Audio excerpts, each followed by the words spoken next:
Congreso estatal. Más o menos, ¿en qué perspectivas entran? Sabemos que los ayuntamientos entran, como siempre se ha hecho, en el último tercio del año, donde los presupuestos muchos ya están aplicados, con situaciones financieras complicadas por fin de año que se acerca. Y bueno, pues también el Congreso, la perspectiva que va a generar, ¿no? No sé cómo lo ves, Paco, en qué condiciones entrarían los nuevos ayuntamientos y quizás en lo particular unos que son más representativos. Claro. El caso particular de La Laguna, Rocío Rebollo y Roberto Carmona entran en un periodo sumamente difícil, sumamente complicado por el ambiente de seguridad que se vive en la comarca lagunera, que trasciende mucho más que los pendientes financieros, de obra pública, de servicios, de asistencia social, etcétera, etcétera. Entran en un escenario muy complicado y yo creo que en ese escenario complicado Rocío Rebollo decide dar un golpe de timón político que le va a servir mucho, que le va a ser muy rentable, al nombrar a un panista reconocido como su tesorero, que le va a permitir de entrada quitar de golpe la percepción de desorden económico, o por lo menos de que está en manos de la oposición arreglar el desorden económico si es que lo existe en Gómez Palacio. Me parece que ese es el mensaje que quiere dar Rocío allá en Gómez Palacio, y que el escenario en el que entran los alcaldes de la comarca lagunera, de Tlahualilo, de pues hasta Cuencamé, pues es un escenario sumamente complicado por lo que es la seguridad pública. Tiene que implementarse ya estrategias regionales de seguridad pública para tratar de contener ese escenario.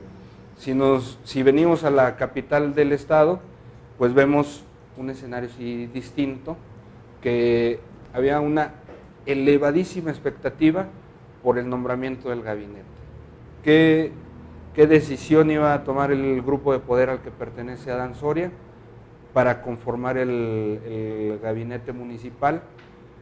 Aparentemente hay aciertos, hay una combinación de políticos probados. Muy acertada la decisión de ratificar o de volver a invitar a Cristina Díaz Herrera, que dio muy buenos resultados en el manejo administrativo del municipio. Me parece que Adán ahí se quita un peso de encima al decir, vamos a seguir por ese carril, por esa misma ruta de control administrativo. Me parece un gran acierto ahí mantener a Cristina Díaz Herrera. Sí. Le da la oportunidad a gente que colaboró con él en la campaña, como Iván Soto, como Sergio Torresillas, como Toño Vázquez, etcétera, etcétera. Le da ahí oportunidad. Y bueno, ahí se abre un paréntesis o se abre signos de interrogación sobre lo bien que pudiese resultar o lo mal que pudiese resultar el nombramiento de Julián Salvador Reyes.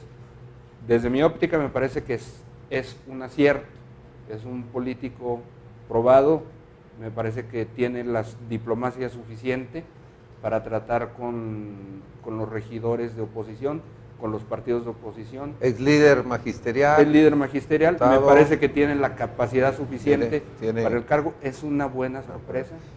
La falta de recursos que hay en los diferentes ayuntamientos, queden claro que debe haber una optimización de los mismos, y la mezcla de recursos de los tres niveles de gobierno, federal, estatal y municipal, es básica, ¿no?, para el desarrollo de programas sociales, obras prioritarias. ¿Y cómo ves que debe haber esa coordinación en los tres niveles de gobierno?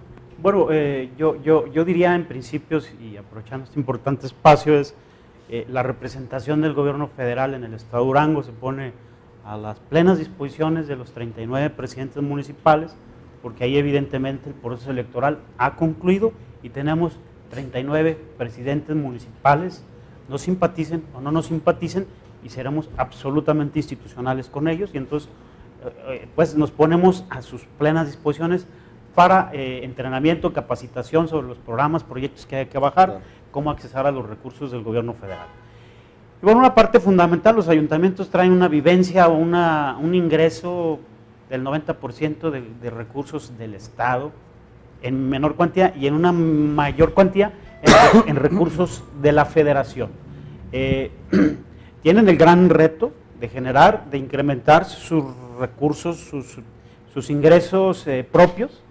Hay algunos mecanismos, pero otra parte importante me parece fundamental, y se lo he dicho fraternalmente a los alcaldes panistas con los que he tenido, o aliancistas con los que he tenido oportunidad de platicar, es que nos recuerden, o que los recuerden por lo que dejan, no por lo que se llevaron.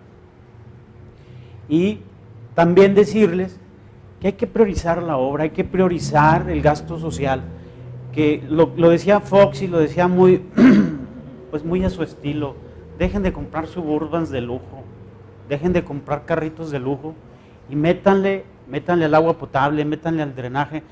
Gómez Palacio, y lo digo no con ánimo de grillar, está deshecho, y no hablemos de seguridad, hablemos de el equipamiento urbano, de vialidades, de calles, que ya no es que haya baches, sino que hay a veces se encuentra una calle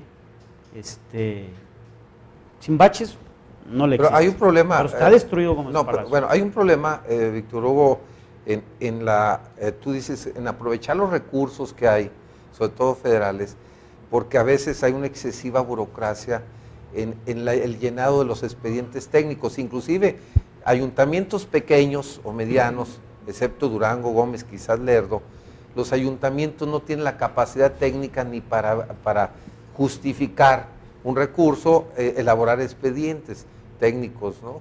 Entonces yo creo que ahí habrá mucho que apoyarlos. En este caso, Víctor Hugo es delegado federal, quizás algunos lo conocen, muchos, pero tiene una representación federal. Yo creo que ahí es muy importante, ¿no?, la capacitación para ver cómo bajan los recursos. Tienes razón, ingeniero. Yo desde que llegué a Economía, y lo he dicho y lo diré la otra semana al secretario Bruno Ferrari en nuestra reunión nacional de delegados federales, es excesiva las reglas de operación, son excesivas, pero no las inventó el Poder Ejecutivo, las inventó el Poder Legislativo para maniatar, o queriendo maniatar al gobierno federal, al presidente y a los representantes del presidente. Al que amoló fue al beneficiario, al que amoló fue al presidente municipal, al que amoló, en mi caso, fue al pequeño empresario. Eso es grave. O sea, queriendo amarrarle las manos al presidente y a nosotros los delegados para que no hagamos travesuras, se llevaron entre las patas al beneficiario, y eso es gravísimo. Yo me desespero ahí en la Secretaría de Economía, porque te tardas a lo mejor 3 meses en entregar un crédito, y el empresario no da para 3 meses, te aguanta un mes. Así es. Y es gravísimo. Y la comprobación, traemos problemas de comprobación, todas las dependencias, pues luego no le hallan el modo o no lo toman muy en serio, y hay bronca con la comprobación. Pero salvemos esto capacitando. Hay ya muchas pequeñas empresas o especialistas que se llaman proyectistas, que pues ayudan al alcalde o al presidente municipal a armar los expedientes técnicos, hacer la ingeniería. Para eso están las redes, por ejemplo, las redes de alcaldes, esas redes han servido mucho en la capacitación. Luego se dedican más a la grilla, Entonces valdría la pena que se dedicaran a la parte técnica, estas organizaciones, estas asociaciones, que tienen un fin eminentemente de representación política. Démosle otro sentido, el sentido técnico. Y nosotros desde este lado del escritorio pues haremos nuestro esfuerzo de tratar de quitar algunas cosas. Aquí lo importante es que los recursos de Señor Durango se ejercen y se aprovechen, ¿no? Claro. Bueno, aquí hay unas participaciones de algunas gentes que nos están viendo. Nos dice, ya se sabe de la anulación a gobernador, por eso incluye a un panista y a un perredista. Bueno, yo sí sé del panista, el perredista, no sé. Mariano, alguien que quiera, a lo mejor yo, para alusiones personales, algo. Nos dice, bueno, así es.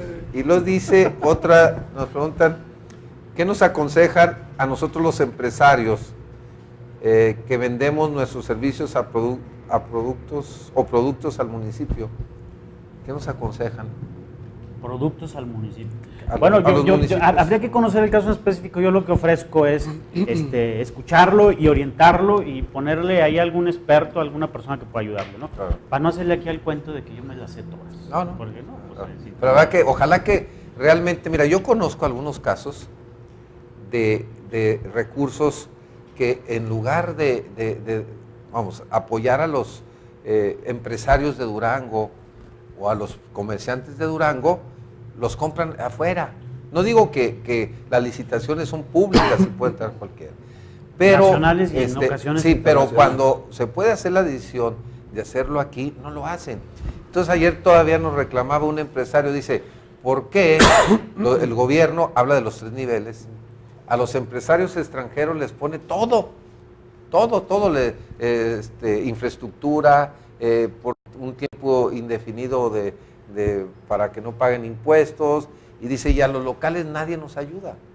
O sea, no nos apoyan. No nos y es algo que se replica en los estados, se replica en los municipios. Sí habrá que quizás es una realidad, pues, preferenciar el mercado quizás interno, la pregunta vaya por ahí, ¿no? proveedores internos. Y es que tampoco hay una cultura de asociacionismo, tampoco la tenemos. Y de competencia.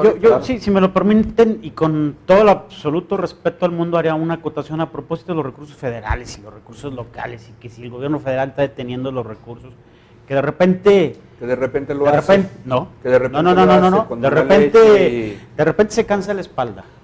Es correcto. ¿Por qué? No, porque es tan duro y duro que el recurso no baja. Yo debo decir, y lo digo fraternamente, no con ánimo de grillar, ahí me debe dinero para la mezcla de recursos el gobierno del Estado. Estamos en pláticas y están haciendo su esfuerzo. Entiendo que no tienen dinero, pero hay recursos de la Secretaría de Economía, ingeniero, compañeros columnistas, parados porque no hay el peso del gobierno del Estado. Y eso hay que decirlo con franqueza. Son casos que ya los entienden. Y en mi dependencia podemos dejar ir 47 millones de pesos. Y yo tengo el depósito. La mezcla de recursos. Su peso, ingeniero. Sí, la mezcla de recursos. Entonces, hay que ser objetivos, hay que ser claros. Yo no quiero debatir, porque ahí estamos en pláticas con el secretario de Finanzas, en pláticas con el secretario de Desarrollo Económico, en pláticas, con medio mundo del gobierno del Estado, y entiendo que hay un problema de liquidez, pero que sean conscientes, que sean responsables de que si no bajan ese recurso, no aportan el peso, Durango y los pequeños empresarios están a punto de perder 47 millones de pesos. Y ahora decimos, hay un tema, Mariano, de que el Congreso nuevo, venía escuchando lo que ya sabemos muchos, de que sigue siendo una percepción nacional de que nuestros representantes populares, en términos generales, hablo de federal, a nivel estatal, siguen teniendo baja calificación en credibilidad. Ahorita justamente venía escuchando. ¿Pero en qué condiciones? ¿Local? No, en federal. Entonces, yo creo que aquí, ¿en qué condiciones entra el nuevo Congreso? Y quizás una lectura de que la toma de posición, cuando menos ahorita el Congreso dictaminó ya, o se acordó de que fuera en Gómez Palacio, ¿sí? Y bueno, pues también la presencia de Leticia Herrera como presidenta de la mesa directiva del mes de septiembre, ¿no? Observo 2 cosas. La legislatura anterior termina en una situación un poco apretada. Hubo algunos proyectos de reformas o de legislación que se quedaron ahí atorados, porque al final los señores diputados no tuvieron la posibilidad de llegar a algunos acuerdos, y contaminados todavía por el proceso electoral, haciéndose las acusaciones de que tú no, entonces yo tampoco, y al final hubo un par de leyes, 2, 3, no sé cuántas, que no se pudieron reformar, no se pudieron aterrizar al final. Había la idea de llegar a un periodo extraordinario de sesiones, un último periodo en los últimos días de la legislatura, no se concretó porque no estuvieron dispuestos a ceder un poco. Me parece muy lamentable que el proceso legislativo siga todavía sujeto a celos, a intereses partidistas. Lo que pasa es lógico, es un espacio eminentemente político. No es lógico. Nos hemos acostumbrado a eso. Pero no es lógico, es absurdo. Incluso, pero bueno, llega la nueva legislatura y a mí me parece muy interesante porque entre los nuevos diputados que veo que están llegando, hay personas a las que conocemos de tiempo atrás con trayectoria y que vemos que van a aportar bastante. Nombres. Que tienen, bueno, tengo experiencia. Yo quería... Es que muchos fueron ya diputados federales, ¿no? Hay mucho legislador federal. La señora Leticia. Por ejemplo, a mí me interesaba que Leticia Herrera fuera gobernadora, hombre. ¿Quién, oiga? Leticia Herrera. Usted tiene interés. Yo, que a todo dar si fuera. Es por lo pronto presidente del Congreso, es diputado. Bueno, gente como ella que tiene muchísimo que aportar todavía al trabajo, a la política. El tiempo en sí mismo, por sí mismo, Solo el tiempo no da experiencia.